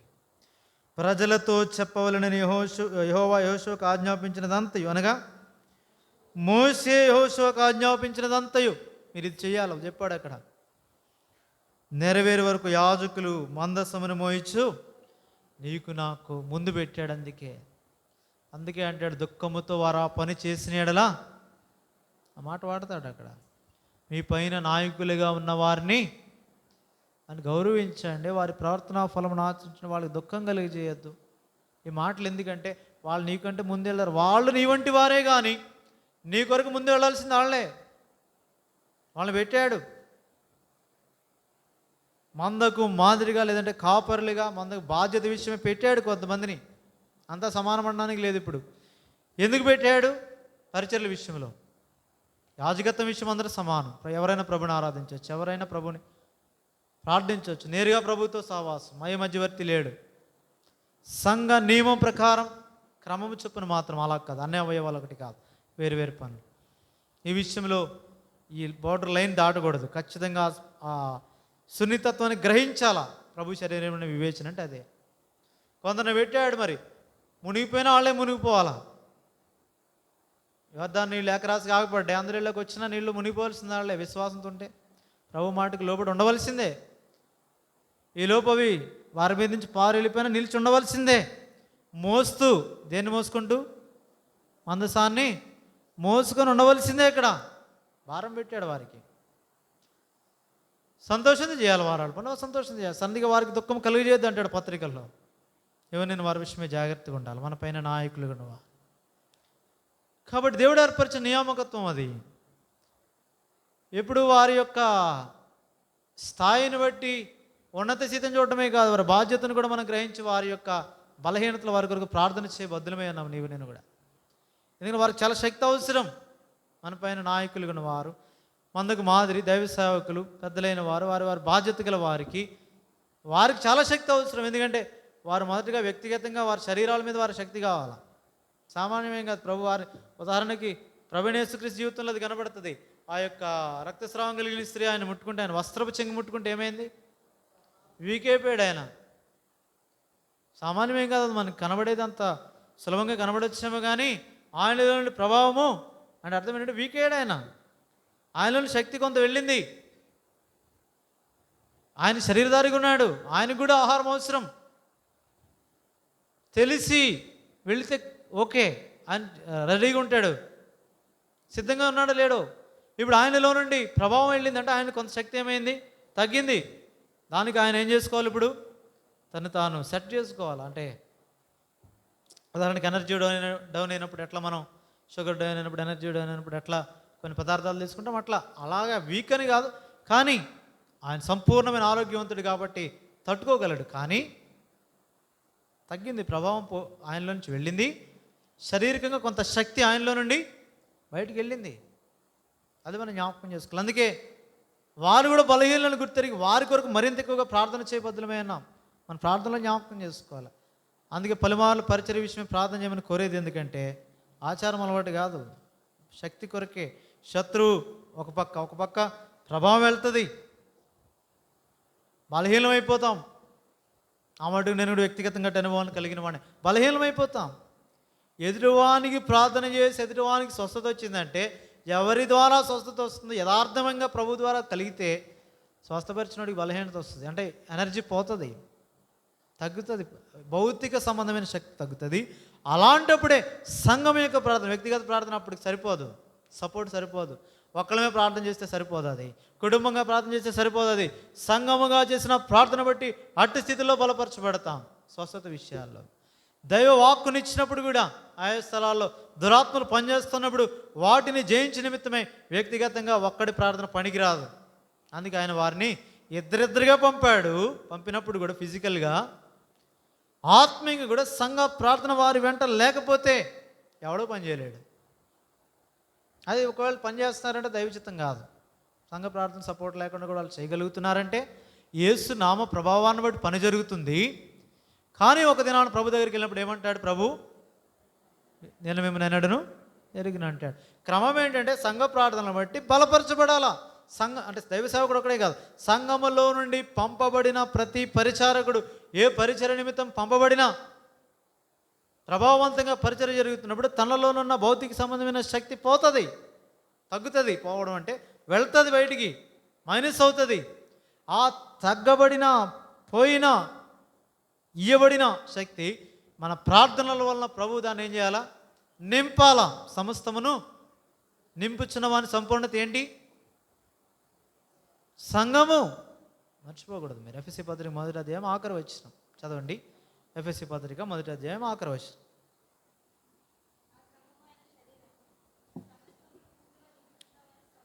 సంపూర్ణత ఎక్కడుంది ఇప్పుడు? ఆయన శరీరం సంఘము, సమస్తమును పూర్తిగా నింపుచున్నవాని, అది సంఘం. సంఘము ద్వారానే తప్ప వ్యక్తిగతంగా కానీ ఒక గుంపుగా కూడా కానీ అయ్యేది కాదు. అది ఇద్దరు ముగ్గురు కూడా వచ్చి ప్రార్థన చేస్తే అయ్యేది పని కాదు. అది సంఘం అయితేనే అవుతుంది. అందుకే స్థానిక సంఘ ప్రార్థనలు పరిచర్ల విషయంలో ఎంత ప్రాముఖ్యమైనవి. అవి బయట పరిచర్లు కావచ్చు, లోకల్ సామాన్య ప్రార్థనా కుడికే కదా కాదు. ప్రార్థనా కుడికిలో దేవుని వాక్యం ఇవ్వాలన్నా సరే ప్రభావం వెడలిపోవలసిందే. అది ప్రభు వలన వచ్చింది. అయితే శక్తి వెళ్ళవలసిందే. అది ఎవరిచ్చినా దైవ సేవకులనే కదా. వాక్యం ఇచ్చేది ఎవరైనా పరిచర్య విషయంలో దేవుని చిత్తానుసారంగా కొనసాగుతున్నప్పుడు వాణిలో నుండి ప్రభావం అనగా శక్తి తగ్గుతుంది, ఫిజికల్ శక్తి. అది నింపబడాలంటే సంఘం అవసరం. సంఘం ద్వారా తప్ప వేరేది అయ్యేది కాదు. అందుకే సంఘము ద్వారా తన నానా విధమైన జ్ఞానము బయలుపరచబడాలి అంటాడు ఎఫెసీ పత్రిక 3వ అధ్యాయంలో. సామాన్యమేంగా సంఘంకు దేవుడు ఇచ్చిన అధికారం సామాన్యమైంది కాదు.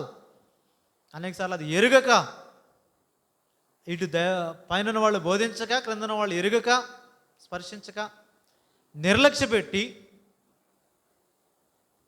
ప్రభావం లేని అంటే దేవుని శక్తిని ఆశ్రయించిన కార్యాలు పైకి భక్తి గలవారే వలె ఉండి అలాంటి కార్యాలు జరుగుతున్నాయి. ఆయన కార్యాలు అలా లేవు. లూకాసు వార్తలో ఉన్నాయి. క్రియలోను వాక్యంలోను శక్తిగల ప్రవక్త.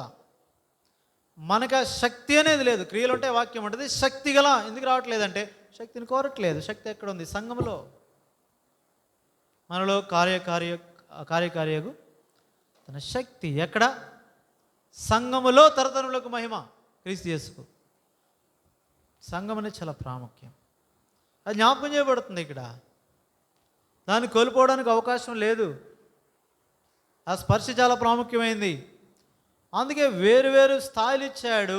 పైన వారి కోసం మనం ప్రార్థన చేయాలి. బలహీనుడైన వారు బలపరిచిన నిమిత్తం ఓతి ఇవ్వాలి. వాళ్ళ కోసం ప్రార్థన చేయాలి. మన కోసం మనం ప్రార్థన చేసుకున్నాం, మా కుటుంబం కోసం, వారి సెటిల్మెంట్ కోసం కాదు.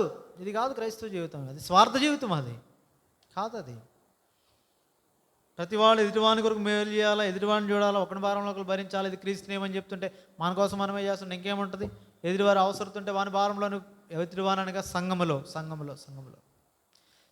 ఎదుటివాడు అవసరతలు ఉంటే వాడికి ఏమీ చేయకుండా, వాడు పడిపోతే వాడిని లేవనెత్తకుండా ప్రార్థన చేస్తున్నాను చేయాలంటే అయ్యేది కాదు. చేయనిస్తే లేపాలి వాడిని, వాడిని తీసుకుని వారు అవసరమైన సంగతులు చేయాలా. పోటుకోళ్ళు వాడిని దగ్గర తీసుకెళ్ళాడు, కట్టెలు కట్టాడు, ముందు తీసుకుని వెళ్ళాడు, తన వాహనాన్ని ఇచ్చాడు, నేను చేశాడు, డబ్బులు ఇచ్చాడు, మళ్ళీ వచ్చి మళ్ళీ మిగిలింది తెలుస్తానన్నాడు. కాబట్టి చాలా ప్రాముఖ్యం. సంఘం కొరకు చెప్తున్నాడు. అది లోపలడికి తెలియలేదు. అది యాజకుడికి లేవిడికి ఆ సంగతులు తెలియలేదు. పరిచయం మీదే ఉన్నారు కానీ ఈ విషయాలు పట్టించుకోలే. సమరయుడు దాన్ని ఎరిగాడు. అది జ్ఞాపకం చేస్తున్నాడు. నీకు నాకు అతి స్థాయి ఇచ్చాడు. కాబట్టి అది సంఘం యొక్క ప్రత్యక్షత. అందుకే వీరి కోసం మనం ప్రార్థన చేయబద్దులమైన వారు ప్రయాసతో చేయాలా. అనేక అనుభవాలు కూడా వాళ్ళు వెళ్తారు. శత్రువు కూడా వారి మీద ఎక్కువ. ఎందుకంటే వ్యక్తిగతంగా నీ మీద లేదంటే ఒక వ్యక్తిగత విశ్వాసం మీద శత్రు తాను పని చేస్తే మహా అయితే వాడి కుటుంబాన్ని తప్పిస్తాడు ప్రభు యొక్క మార్గం నుండి. కానీ ఈ స్థాయిలో ఉన్న వారిని తప్పిస్తే మొత్తం ఇశ్రాయేలీలందరూ దెబ్బ కొడతారు. ఇశ్రాయేలీలందరి మీదకి వస్తుంది నష్టం. అందునిమిత్తమే వారి విషయమై అటువంటి వారి విషయం, అటువంటి మా విషయమై కూడా ప్రార్థించబోతులమై ఉన్నాం. తర్వాత చూడండి 11వ వచనం.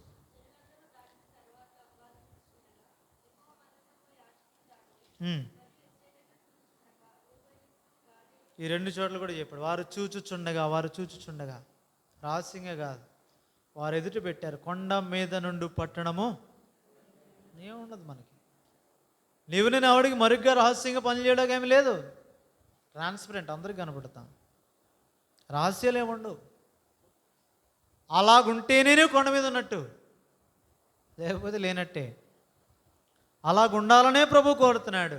దీపం వెలిగించి అందరికి వెలిగివ్వడానికి పైనే పెట్టాలి, దీపస్తంభం మీదే, కింద పెట్టడం కాదు.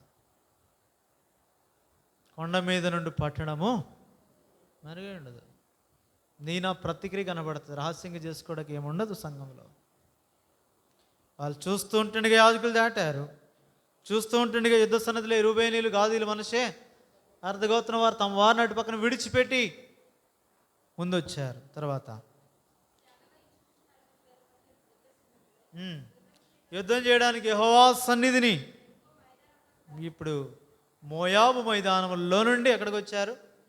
యెరికో మైదానానికి వచ్చారు. యొర్దాను దాటారు. తర్వాత ఆ దినమున యెహోవా ఇశ్రాయేలీయులందరి ఎదుట యెహోషువను గొప్ప చేసిన కనుక వారు మోషేను గౌరవపరిచినట్లు అతని బ్రతుకు దినములన్నిటను యెహోషువను గౌరవపరిచారు. ముద్ర ఇచ్చాడు. ముందు గౌరవపరుస్తాను వెళ్ళి అన్నాడు కదా 3వ అధ్యాయంలో దేవుడు. ఇప్పుడు 4వ అధ్యాయంలో గౌరవపరిచినట్లు చేశాడు. తన బ్రతుకు దినములందరిలో అదే. కారణం ఏంటంటే దేవుని ఆజ్ఞలను పాటించుట, దేవునికి విధేయుడుగుట, దేవుని ధర్మశాస్త్రము బోధించుట తప్పిపోలేదు యెహోషువ. ఇది కారణం. 15వ వచనం.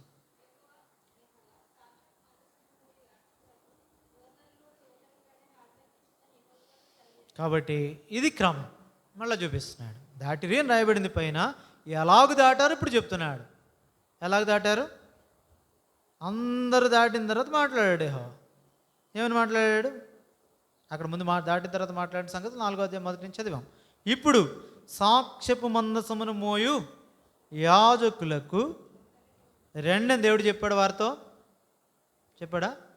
చెప్పలేదు. ఎవరితో చెప్పాడు? యెహోషువతోనే చెప్పాడు.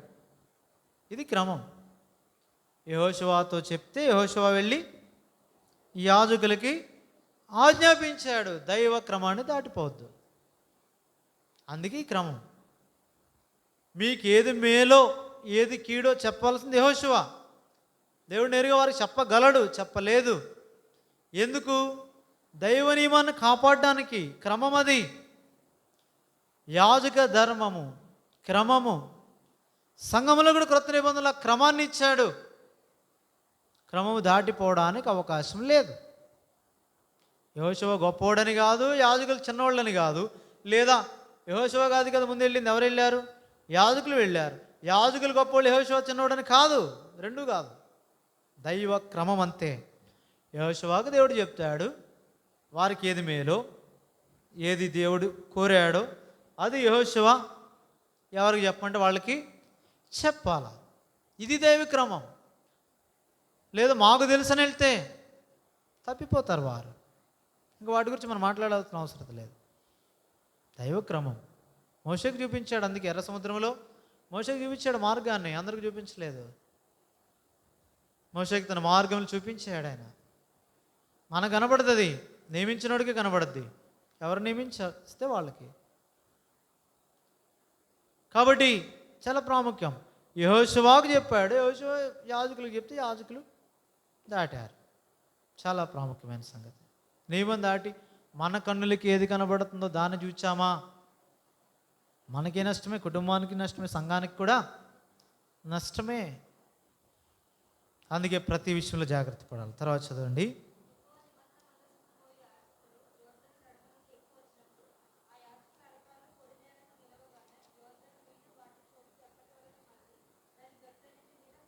మళ్ళీ యాజ్ ఇట్ ఈస్ అదే రీతిగా పొర్లిపారాయి. ఇదే సూచక్రియను వారు ప్రారంభించినప్పుడు, ఐగుప్తుల నుండి బయటకు వచ్చినప్పుడు దేవుడు వారి మధ్య మోషే ద్వారా జయించాడు. ఇక్కడ మళ్ళా వారు కనాను ఫలితం ఇది, గురిది.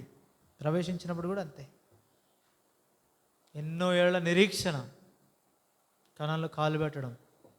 ఇప్పుడు ప్రారంభమైంది మొదలుకొని ఆ దినమంది అని మాట్లాడాడు. ఇక్కడ 14 వచ్చిన ఏమన్నాడు? 14 ఆ దినమున యెహోషువ కనుక గౌరవపరిచాడు.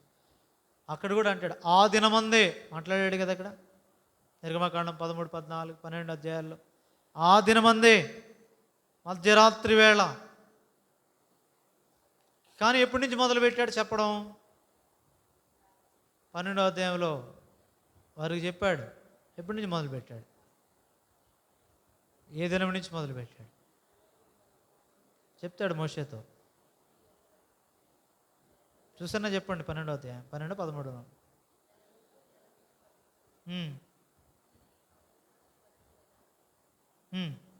అది ఏ రోజో చెప్పండి చాలు. ఏ రోజు? 10వ రోజు. అది చెప్తారని మీరు అదంతా కూడా మైండ్లో ఉంటుంది అనుకున్నాను, మీరు చెప్పగలగాలి. ఆ దినమని లెక్కించినప్పుడు దానికి ముందో దినాన్ని పెట్టాడు.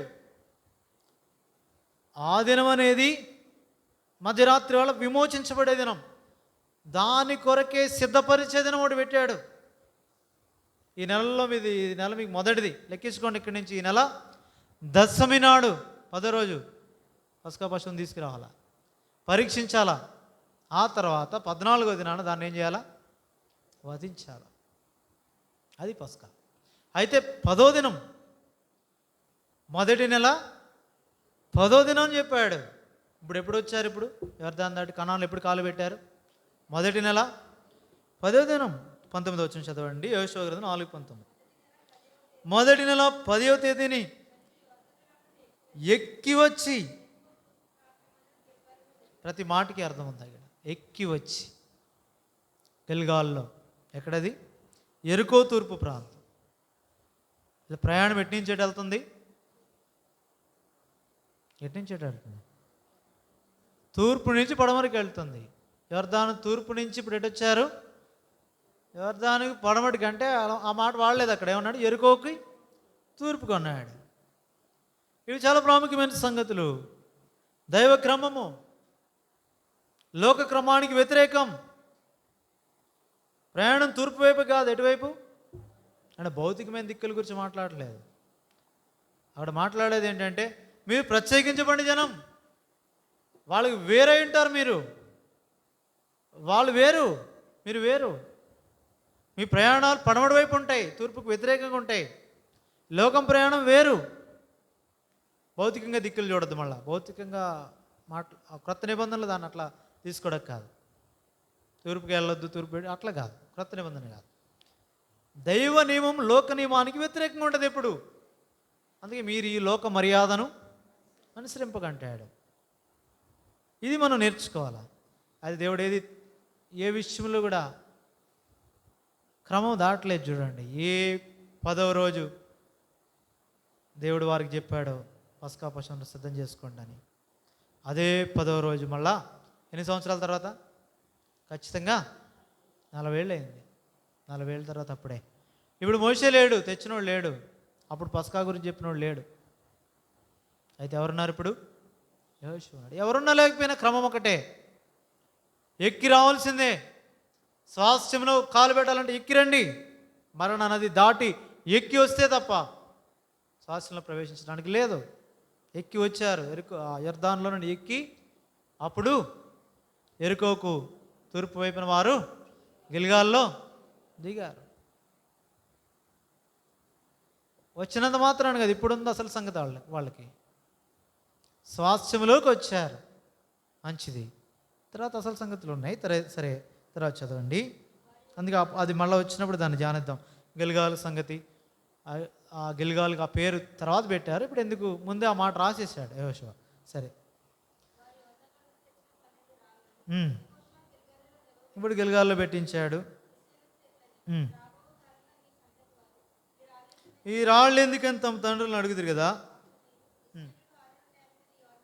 దాటిరి. ఇప్పుడు ఎవరు తెలుసుకోవాలా? భూనివాసులు అందరూ తెలుసుకోవాలా? మీరు ఎల్లప్పుడూ మీ దేవుడని యెహోవాయందు భయభక్తులు నిలపాలా?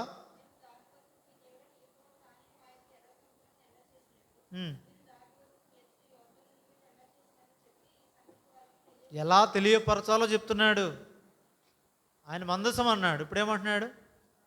ఆయనే మీ దేవుడని యెహోవా తానే.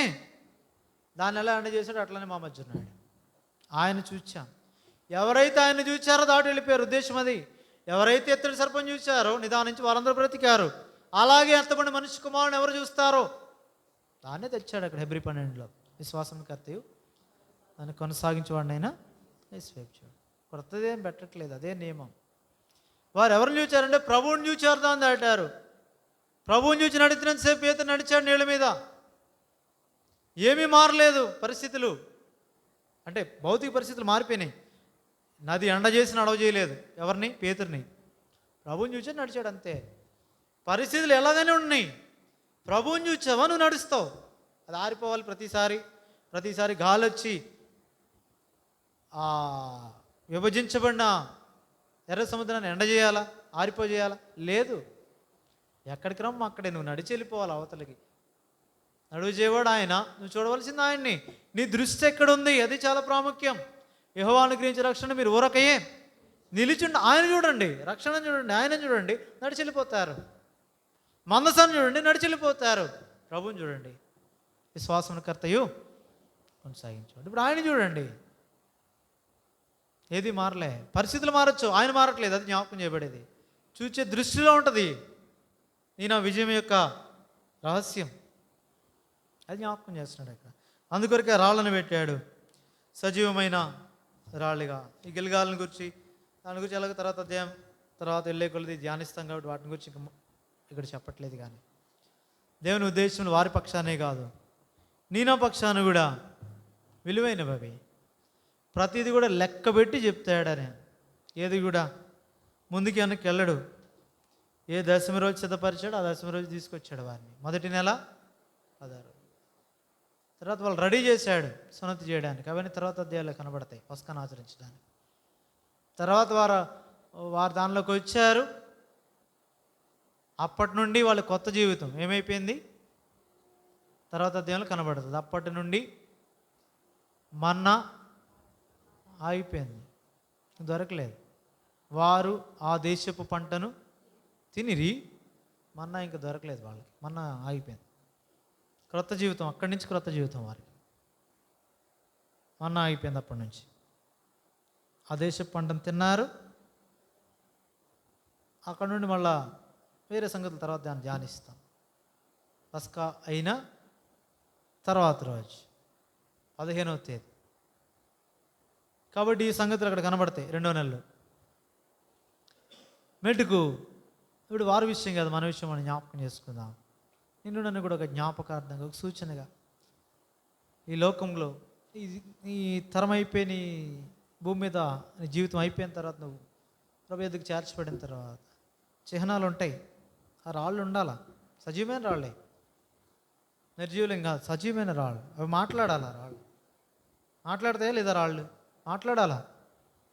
ఏమంటాడు? ఆ యొర్దాను దగ్గర రాళ్ళని చూసి బాప్తిస్మం ఇచ్చే యోహాను అంటాడు, ఈ రాళ్ళని చూపించి మీరు లోబడండి, లోబడకపోతే ఈ రాళ్ళ వలన మాట్లాడతాడు. అక్కడ యొర్దాను నదిలో ఇదే నదిలో బాప్తిస్మం ఇస్తాడు ఎన్నో సంవత్సరాల తర్వాత, కొన్ని తరాల తర్వాత. అసలు ఆ రాళ్లకు సాదృశ్యమైన వాడు రాబోతున్నాడు. ఆయన వచ్చేసాడు. ఆయన రాబోవడం కదా, భూమి మీదకి వచ్చేసాడు. ఆయన వచ్చేసిన తర్వాత మాట్లాడుతున్నాడు. వాళ్ళందరికీ బాప్తిస్మం ఇస్తున్నాడు. వాళ్ళందరూ లైన్లో నించున్నారు. అక్కడ చెప్పాడు, మీరు లోబడకపోతే ఈ రాళ్ళ వలన వాళ్ళేమో అబ్రహాం ఏంటి అబ్రహాం? చూడండి ఇక రాళ్ళు మాట్లాడతాయి. వాళ్ళ వల్ల పుట్టిస్తాడు. ఆ రాళ్ళు అప్పటి వరకు ఉన్నాయి, నేటికి అంటాడు. అక్కడే ఉన్నాయి. సాక్ష్యం చెప్తున్నాయి రాళ్ళు. ఏం చెప్తున్నాయి? ఆ మందసాన్ని గురించి సాక్ష్యం చెప్తున్నాయి. ఆదినానికి కూడా ప్రభువైన యేసుక్రీస్తుని గురించి సాక్ష్యం చెప్తున్నాయి. సాక్ష్యపు మందసం అన్నాడు. అందుకే తర్వాత ఆ రాళ్ళు సాక్ష్యం చెప్తున్నాయి, నీవు నేను సాక్షులంగా ఉండాలా? ఎప్పుడు? మన తదనంతరం మనం చనిపోయి కూడా సాక్ష్యం ఉండాలి అక్కడ. అదే అక్కడ వారు లేరు, వారి సాక్ష్యం ఉంది.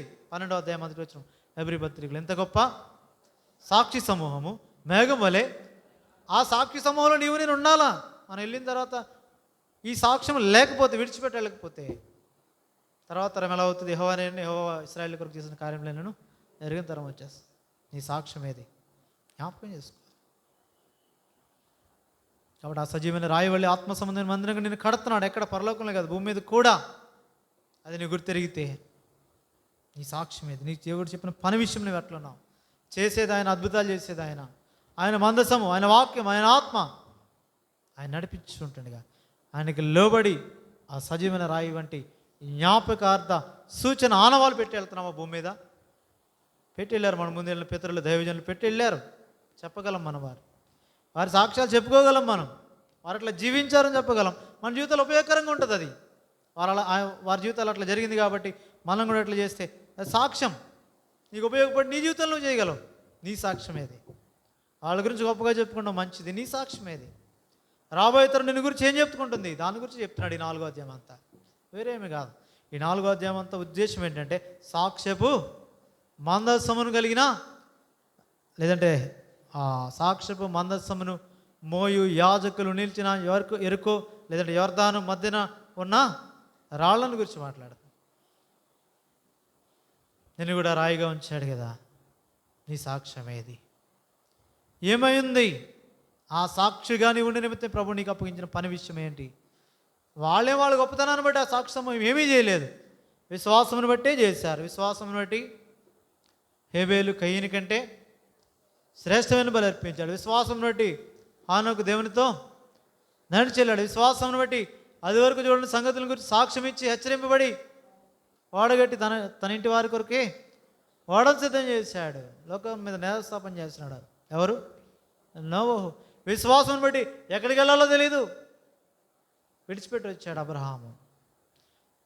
ఇస్సాకు యాకోబులు భూమి మీద వాగ్దాన సంబంధమైన దేశంలో వారు పరదేశులు ఉన్నారు. విశ్వాసమును బట్టి మృతుల్లో నుండి తన కుమారుని, ఏక కుమారుని మరలా తిరిగి పొందాడు అబ్రహాము. విశ్వాసం బట్టి రాజ్యాలు జయించారు. విశ్వాసం బట్టి గోడలు పడగొట్టారు. విశ్వాసములు బట్టి చాలా సంగతులు కనబడతాయి. సింహపు నోళ్లను, అగ్నిధారను చల్లార్చిని.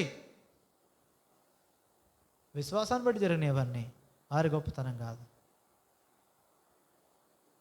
నీలో నాలో కూడా అట్టి విశ్వాసం. మనిషి కుమారుడు మనిషి కుమారుడు భూమి మీదకి వచ్చినప్పుడు ఆ విశ్వాసము నీలో నాలో కనుగొనునా కావాలని ప్రభు కోరుతున్నాడు. విశ్వాసం ద్వారా కృపచేత రక్షణ పొందడం మంచిది. ఆ విశ్వాసంతో కూడిన క్రియలు నీ ద్వారా జరిగించాలని ప్రభు కోరుతున్నట్టుగా ఏ స్థాయిలో నీవేనన్నా ఒక సజీవమైన రాయి వంటి ఆనవాలుగా ఈ భూమి మీద నిమిత్తమై తీర్మానంతో ఈ రాత్రి మన గృహానికి వెళ్దాం. ప్రార్థన చేసుకుందాం. పరిశుద్ధుడు, ప్రేమగల పరలోకమందిన మా తండ్రి, మరొకసారి నీకు వందనాలు. ఇంటి విలువైన సంగతులు నీ వాక్యం ద్వారా మాతో మాట్లాడినావు, మాకు బోధించినావు. సజీవమైన రాళ్ళు వలె మమ్మల్ని ఉంచావు. సూచనలుగా మహత్కార్యములు కూడా నిమిత్తమై సంఘం ఎదుట, లోకం ఎదుట మమ్మల్ని ఉంచావు. తగినట్లుగా ఈ సాక్ష్యమును కొనసాగించిన కృపనివ్వండి. యేసు వైపు చూచుచు వాక్యమందు నిలిచిండి, వాక్యములో మేముండి వాక్యం మా హృదయంలో భద్రపరుచుకుని ఆత్మకు లోబడి ఈ సాక్ష్యమును కొనసాగించడానికి సహాయం చేయండి. వారి కంటే అత్యధికమైన అద్భుతాలు మా ద్వారా చేయించడానికి ఇష్టపడుతున్నప్పుడు మేము లోబడి వాటిని చేయుట ద్వారా అంటే అధికారము కలిగి, బాధ్యత కలిగి భూమి మీద జీవించడం కృపనివ్వండి. మా పైన అధికారులుగా, నాయకులుగా నియమించిన వారి విషయమై కూడా భారం కలిగి ప్రార్థించడం ద్వారా ఈ పరిచర్యలో ముందుకు కొనసాగటం కృపనివ్వండి. ఒకరి భారంలో ఎలాగో ఒకరు భరించడం ద్వారా క్రీస్తు నియమం నెరవేర్చు సంఘంలో అద్భుతాలు చూచడం కృపనివ్వండి. ఎదుటివానికి సహాయం చేయటం ద్వారా మా జీవితాల్లో, మా కుటుంబ జీవితాల్లో అద్భుతాలు చూడగలుగుటకు సహాయం చేయండి. ఈ దైవిక క్రమంలో కొనసాగబడటం ద్వారా సంఘమును వ్యక్తిగతంగా, కుటుంబాలుగా కీడు వచ్చిన పిల్లలందరినీ ఆశీర్వదించండి. మరలా వారి గృహాలకు వెళ్తున్నారు. నీ దేవుని ఆశీర్వాదంతో, శాంతి సమాధానంతో వారిని పంపించండి. ఏ తెగులే దుష్టుడు వారిని ముట్టుకున్న కృపనివ్వండి. నీ సన్నిధిలో గడిపిన దానికి ప్రతిఫలం అనుకనుక ప్రాముఖ్యంగా ఈ పిల్లలైన వారు కూడా వారి విద్యల్లో నీ సన్నిధిలో గడిపారు. హోంవర్క్స్ ఉన్నాయి కదా, లేదంటే ఏ సంగతులు ఉన్నాయి కదా ఆగకుండా ఎవరైతే నీ సన్నిధిలోనికి వచ్చారో రెట్టింపు ఘనత ఇవ్వండి. అటు భౌతికంగా ఇటు సంఘములు కూడా వారిని ఆశీర్వదించి నీ మహిమ కొరకే జీవించడం కృపనివ్వండి. మొదన బాధ్యతల కొరకు సిద్ధపరచమని మరికి సర్వత్వమైన వాక్యాన్ని నిరికటి ఫలింపించేమని యేసుక్రీస్తు ప్రభువు రక్షకునామను స్తుతించి గణపరిచి ప్రార్థించి వేడుకొనుచున్నాం తండ్రి. పరమ తండ్రి అయిన దేవుని ప్రేమ అయిన కుమారుడైన యేసుక్రీస్తు ప్రభువు కృపయు పరిశుద్ధాత్మ అయిన కన్యనే సహవాసం కూడి వచ్చిన మనకును సార్వత్రిక సంఘంలో చెందిన సకల పరిశుద్ధులకు సదాకాలము తోడేయండిని గాక. ఆమె. Praise lord.